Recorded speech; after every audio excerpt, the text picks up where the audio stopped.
Hello guys, if you want to use launch control in Forza Horizon 6, it's actually really easy. First, you need to make sure the feature is enabled, so open the pause menu, then head over to settings. After that, go into the difficulty section and there you should find the launch control option. Just turn it on. Now once you get back into the game, you can start using it right away. First, hold the handbrake button. On Xbox, that is the A button. On PlayStation, it is the cross button, and on PC, the default key is Shift.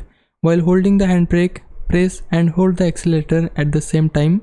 As soon as you do that, you should notice the LC indicator lighting up on the speedometer. That means launch control is active. The car will automatically hold the perfect RPM for the best launch possible. Then simply let go of the handbrake button and the car will launch forward using launch control. Also, during races, launch control at the starting line is usually automatic, so you don't need to activate it manually there. And that's pretty much it. Leave a like and subscribe my channel. For now, thanks for watching.